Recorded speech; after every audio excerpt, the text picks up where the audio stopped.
Department of Agriculture, or DA, has received much of the president's attention and intervention since he began his governance in mid-2022.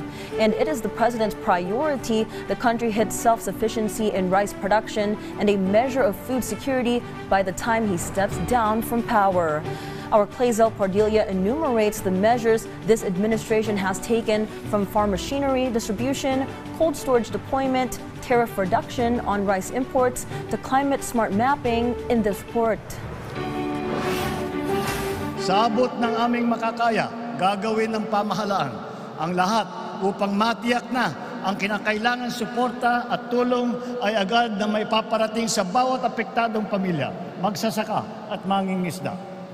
Under the Bagong Pilipinas movement, the administration of President Ferdinand R. Marcos Jr. is firmly focused and clear in its goals. The agricultural sector, crucial for achieving food security and affordability, will receive the utmost attention. President Ferdinand R. Marcos Jr. has directly addressed the higher prices of rice. Project 29 was launched, selling rice at 29 pesos per kilogram through Kadiwa stores. Its goal is to benefit the elderly, persons with disabilities, and the 4-piece beneficiaries who are among the poorest Filipinos. Yung natitipid, ma'am, pang bili ng gamot ng anak ko. Kasi sa ngayon, ma'am, ang bigas nasa 56, 57, ganyan. Sa 29 pesos po, talagang halos 20 pesos po yung mahigitang nasisave pag bumibili po ng bigas dito.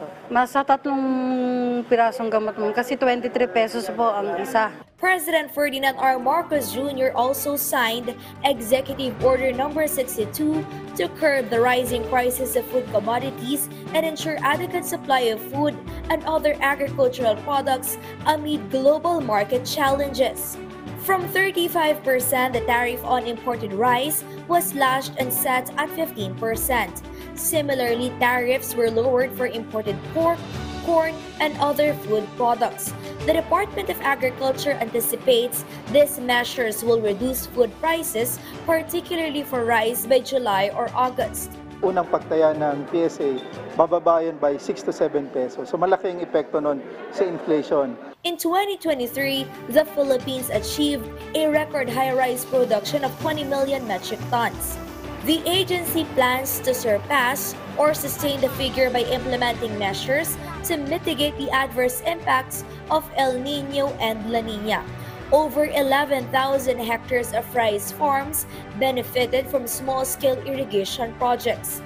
Furthermore, water was distributed to an additional 46,000 hectares of land through newly established or expanded national and communal irrigation systems. This was accompanied by the distribution of 10,000 pesos in cash aid to those affected by El Niño. Financial aid provided to farmers affected by El Niño has now reached 1.3 billion pesos. Lubos-lubos po kaming makakatulong dahil ito po ay magiging alternatibo namin na makipagsimula uli sa aming pong pagsasaka para kami po ay makabangon muli sa naganap ng El Niño. In order to reduce farming expenses, enhance crop quality, and increase farmers' income, the Marcos administration is distributing various types of machinery to make planting and harvesting more efficient. The DA is also constructing post-harvest facilities for drying rice and building cold storage facilities to store excess supplies of vegetables and other produce.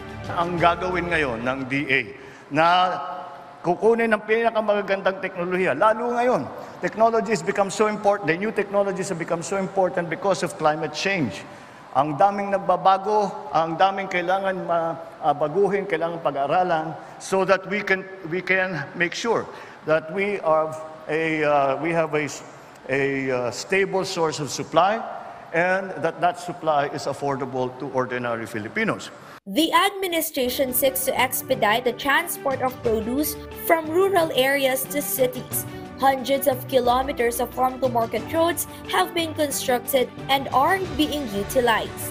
As this project progresses, extensive preparations are being made for La Nina, where a procession of storms is expected. The National Food Authority purchases palay from farmers at a reasonable price, range to establish a buffer stock or a rice supply that can be used during times of calamity.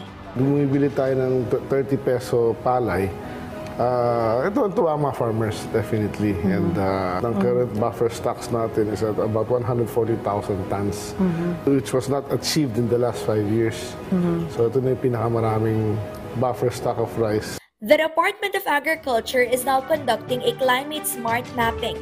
This involves identifying areas frequently hit by typhoons and prone to flooding. It is also where flood-resistant seeds are distributed, capable of surviving even when underwater. Basically, alam mo yung information na ahead, yung forecast track nila at least mas accurate, mas nagkakaroon tayo ng advance warning sa mga farmers kung ready na to harvest yung kanilang farms, yung kanilang mga pananim, pwede na ma-harvest. And then, of course, yung mga flood-tolerant na varieties, pwede rin magamit. While improving food production, the agency strengthens defenses against potential diseases and pests that may enter in our country. For the first time, the Department of Agriculture will establish 5 CEFA, or cold examination facilities for agriculture. This will serve as the first border facilities. Simultaneously, the DA is enhancing its presence in other ports across the country to eradicate agricultural smuggling. Simula nung umupo ako, meron kaming isang onion smuggler na nahuli. Hanggang ngayon nakakulong pa since November. Kasi unavailable eh. Meron din kami nahuling sugar smuggler. Kailangan habulin yung mga yan eh. The administration also focuses on other sectors of agriculture such as livestock farming.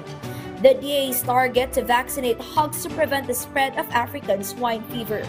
Meron isang vaccine for African swine flu na hopefully by this July, maaprubahan na at or available na for government procurement.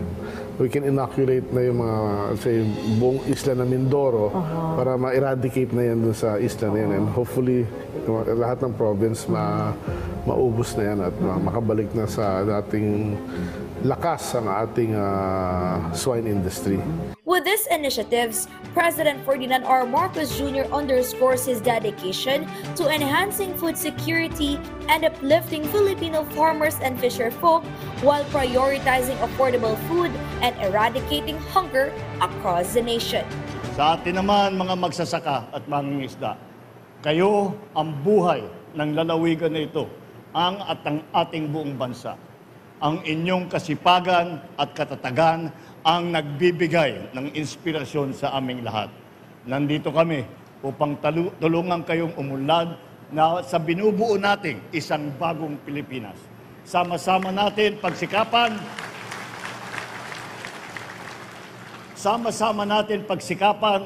para ikatutupad na natin ang lahat ng ating mga pangarap. Kalay Zalpardilla for the new and better Philippines.